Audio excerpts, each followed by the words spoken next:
Hello everyone, welcome back to our channel. The history of Fontaine is rich and intriguing. Today we're going to dive into the fascinating story of the rise and fall of the Remuria Civilization, a civilization that once thrived in Fontaine. So, let's get started. It is said that in the first era, the ancient peoples lived in harmony with themselves and the gods. They had no need for laws or authorities, for they followed the natural order of things. The envoys of the heavenly city walked among them, teaching them the secrets of the earth and the sky, and they enjoyed lasting peace, prosperity, and abundance from the olden days. This reign blessed by heaven lasted for many generations until people became weary of their mysterious eternity. Their offspring stopped listening to the oracles, who spoke the will of the gods and foretold the future. Instead, they sought things that the divine never promised them, trying to escape their fate. They wanted to explore the unknown realms beyond the high waters and the abyssal depths. They wanted to create their own destiny and defy the natural order. Angered by their actions, the gods decided to punish them with a great flood that would wipe out everything they had built. Heaven sent gigantic waves to smash their cities. 100 days of rain come afterward, and the roaring tides drowned all the sin and arrogation, and thus were the early peoples brought to an end. When the flood ended and the earth dried up again, there was nothing left of the ancient people's civilizations. The survivors and their descendants lived among the forests and rivers, without any memory of their past glory. Their lives were no different from those of wild animals on the land or in the sea, driven by the laws of nature, wandering through time with no beginning or end. Remus emerged from the primordial sea, where he encountered the first sovereign. The first sovereign later gave him a cup of primordial water, after being inspired by divine revelation, as well as finding a seer named Sibylla, who took the form of a golden bee. Taking the golden bee with him, Remus sailed on a ship called the Fortuna. Civilization and order came back to the land named Fontaine when the great King Remus arrived at Meropis. He taught people how to farm and grow crops on the land, and built temples and cities with huge rocks to shelter the people. Most importantly, he introduced the beauty of music and art, which distinguished humans from other living things, making them see themselves as masters of all things. With his immortal fleet, Remus conquered all the islands on the high waters. Even the great dragon under the abyssal depths obeyed his power. Those were the best days since the end of earliest peoples, and eternal prosperity seemed so close at hand.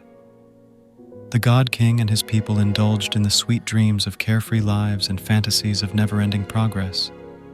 However, the seers prophesied discord. The greatest empire will face the most utter destruction, and this is Fortuna. Thus did the God King derive the primordial plan from the 7-day rotation and the flowing winds of sea and land, and composed a harmonious symphony of prosperity. A boundless, sourceless golden ichor, replacing the wild primeval waters, and the glorious immortal sages bringing nectar-like enlightenment to the ignorant corners of the world.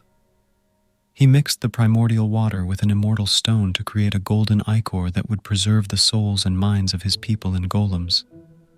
He believed that so long as all the cities echoed with this greatest of songs, they would escape the judgment of fate and at last reach the land of eternal bliss.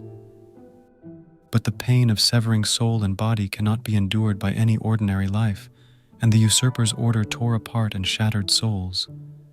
The ichor was dyed black by the crying and howling of so many souls, and it lost its harmony and wisdom, leaving only chaos and madness.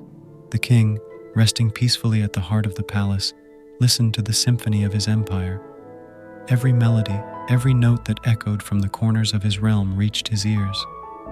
If he detected any discord in this harmonious symphony, he would correct it immediately with a pluck of his strings, restoring perfection to his empire. To maintain this harmony and prevent discord from disrupting the symphony of universal harmony, King Remus made an unprecedented decision. He promoted 4 humans of exceptional capability to high posts. 2 of them are Boethius and Cassiodor.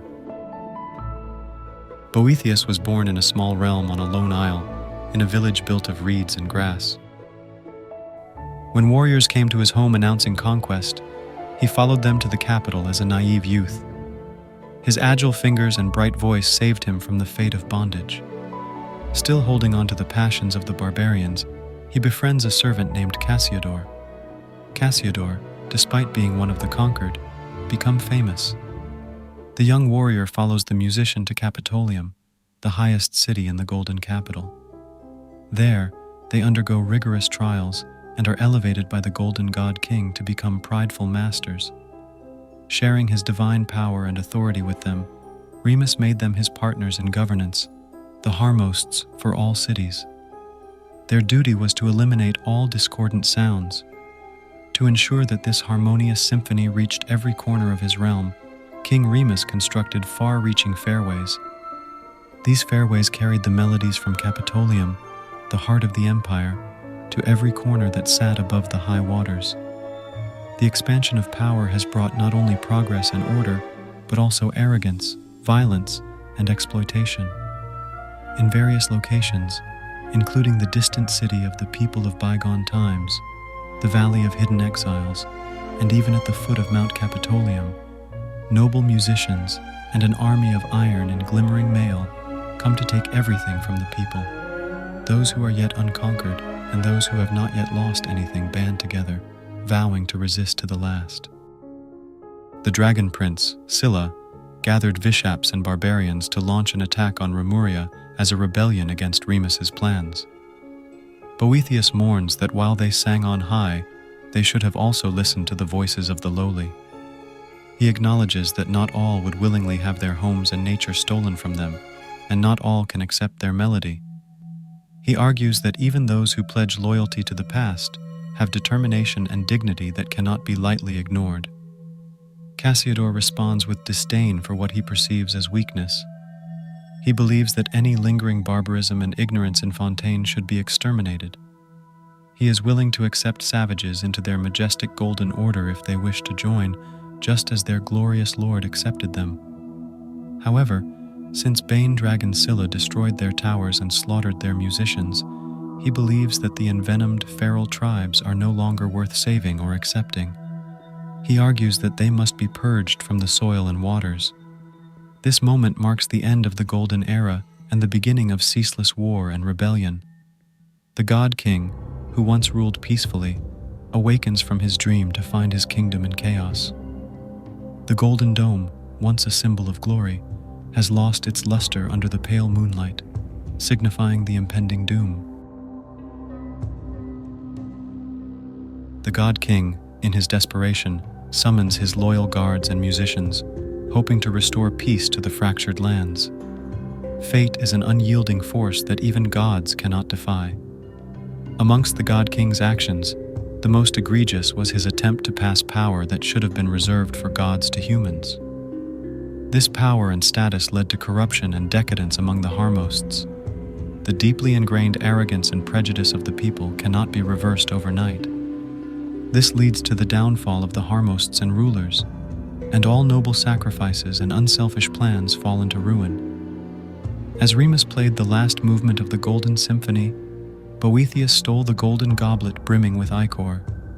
He used the insoluble ichor to seal the dragon Scylla beneath the tall tower, and sank into the abyss with the capital. The kingdom faced an inexorable storm that sweeps away everything in its path, including the barbaric armies of the fell dragon prince and the God King himself. The luxurious palace and jade green manor are destroyed, and the once noble people transform into disfigured golems without the guiding golden song. And with the ravages of time, the golden ichor was eventually corroded by the primordial soup. In the aftermath of this destruction, Harmost Boethius is found amidst the rubble. His mumblings of madness and treachery are heard only by the rubble and debris. The golden castle, once a symbol of majesty and power, now stands faded and silent. The harmonious music that once echoed throughout the kingdom has ceased. Upon the wreckage of ambition and betrayal, the people of bygone times built a realm anew. They lamented the loss of their past glory and yearned for the day when the great golden symphony would play once more. Silent golems waited to hunt and devour innocent souls. Yet, there was hope. The Golden Troop, those who remained loyal to the ideals of the Old Kingdom believed that one day order would be restored, civilization would prevail over ignorance, and they would receive their rightful rewards. They believed that when humanity is separated into master and servant again, prosperity and beauty would return to make the kingdom glorious once more. They vowed to abide until that day when every member of the Golden Troop shall win the whole future as their prize. We have reached the end of our journey through the history of the Remuria Civilization, a fascinating and mysterious culture that shaped Fontaine. I hope you learned something new and enjoyed this video. If you have any thoughts, questions, or insights about this topic, please share them with me and the rest of the community in the comments section. I would love to hear from you and see what you think. And if you want to see more videos like this, don't forget to hit the like button and subscribe to the channel. Thank you for watching and stay tuned for more deep dives into the story of the game.